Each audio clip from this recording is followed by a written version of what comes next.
Scientists claim to have discovered alcohol molecules in space, but not the kind that can get you drunk. A team from Max Planck Institute for Radio Astronomy found a cloud of propanol alcohol molecules, the biggest molecule of alcohol ever observed in space. Found near the center of the Milky Way, it's a discovery that could help us better explain how stars form. Stay tuned to learn more about this galactic cocktail. So, it turns out it's more like a space sanitizer. Maybe you can't get buzzed off this space alcohol, but perhaps it might come in handy in case of space germs. The scientists discovered both isopropanol, which is better known for its use in hand sanitizer, and regular propanol, the other type of propanol alcohol that's chemically very similar. Both of them were found close to Sagittarius B2, an interstellar area not too far from Sagittarius A, the supermassive black hole looming at the center of our galaxy. In the Astronomy Astrophysics journal, the area is playfully nicknamed the delivery room, since it's the place where a majority of stars are born. These chemicals were discovered in interstellar space as part of a long-term effort to clear the understanding of star incubator regions like Sagittarius B2. According to Rob Garrott of the University of Virginia, the finding of both isomers of propanol is exceptionally powerful in defining the mechanism of the formation of each. Garrott is also the co-author of one of the new papers published in the journal Astronomy Astrophysics. He further added that since the two molecules are so similar, they behave physically in a very similar manner. This means that both of them should be present in the same places at the same times, just like two peas in a pod. Isn't that right? But there's more. There's a whole recipe to this cocktail. While the experts have been searching for these molecules in deep space for well over 15 years, this specific discovery was only made possible now by the emergence of Chile's massive ultra-sensitive Atacama Large Millimeter or Submillimeter Array Telescope. It's called ALMA for short. According to the press release, scientists have even been able to identify 3 other kinds of organic molecules in space since 2014: isopropyl cyanide and methylformamide and urea. This was all thanks to ALMA. Many questions have been raised about the chemical processes that led to their birth. While we still don't know for certain what kind of galactic mixology, good one, created stars and other celestial bodies, the discovery of gigantic alcohol isomers may bring us one step closer to figuring out the concoction. We're sure it'll be absolutely delicious. How did the ALMA telescope manage to find this? Because of its high sensitivity, high angular resolution, and wide frequency coverage, the ALMA telescope network was critical for detecting both isomers of propanol toward SGRB2. The spectral confusion is a problem in identifying organic molecules in the spectra of star-forming territories. Each molecule emits radiation at particular frequencies, which can be determined using laboratory measurements. This is called its spectral fingerprint. We get it because it's unique. Holger Mueller is from Cologne University, where lab work was done, notably on normal propanol. They said that the larger the molecule, the more spectral lines at various frequencies it generates. Because there are such a great number of molecules contributing to the observed radiation in a source like SGRB2, their spectra begin to overlap. This makes it difficult to separate their fingerprints and recognize them individually. Due to ALMA's high angular resolution, researchers were able to isolate parts of SGRB2 that generate extremely narrow spectral lines, which are 5 times thinner than lines observed on bigger scales with the IRAM-30M radio telescope. The narrowness of these lines diminishes spectral confusion, which was critical for identifying both propanol isomers in SGRB2. The sensitivity of ALMA was also playing an important part. How? Well, if the sensitivity had been just twice as low, it wouldn't have been possible to detect propanol in the collected data. This just shows us that everything is in the details. Now, what do researchers want to do next? Scientists hope to learn more about the chemical interactions at play during star formation from this ongoing research. Dr. Garrott explained that the star-forming process is linked not only with the formation of some very complex molecules, but also with heating them up and releasing them from the grains of dust, and then they go into the gas phase where they can actually detect them. He said that their theory group at the university generates computational models of all of that solid phase and gas phase chemistry. This is including the release of those molecules into the gas to explain the actual abundances we detect with radio telescopes. As per the researchers, there are many undiscovered spectral lines in the ALMA spectrum of SGRB2. Researchers are hoping to fine-tune the ALMA instrumentation and minimize spectral confusion even further in future studies. This would allow them to identify even more organic molecules in this phenomenal source. We hope you're having a blast learning all these cool space facts. Continue watching to find out even more. So, how did NASA get ripped off on the space launch system? It may come as a surprise now, but during Barack Obama's first term, many in the US government assumed that we could return to the moon without the assistance of billionaires. That's how we got the Space Launch System, a massive and exorbitantly priced rocket poised to return humans to the moon for the very first time since the early 70s as part of NASA's Artemis missions. The former NASA Deputy Administrator Lori Garver comments on the matter. She thinks it's just not sustainable. The ex-deputy said that the chance it would have offered if it had been launched by the year 2017 as publicized and for less than half half the price it is now would have been different. She clarifies that she wasn't convinced that would happen. Even if you believe that the people selling us that program really thought they could live up to it and have the repeated launch costs be $500 million,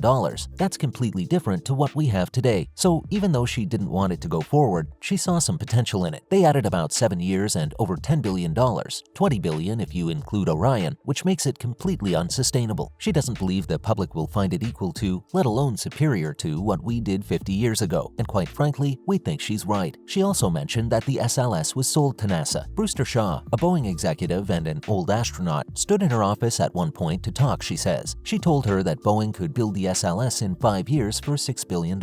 Hearing this, she laughed, but the exec didn't find it amusing. Garver goes on to explain that he was standing because he had a bad back at the time, and she was standing too because he would be towering over her otherwise, and she told him he had to be kidding. She didn't think he truly believed that. One thing you should know about Brewster is that he is a very serious, always serious person, and he simply refused to budge. NASA looked at the $6 billion figure and said, well, we think maybe $8 billion. Let's give it some wiggle room. The Hill then gave it a push and raised it to $10 billion. This thing is now worth, what, $22 billion?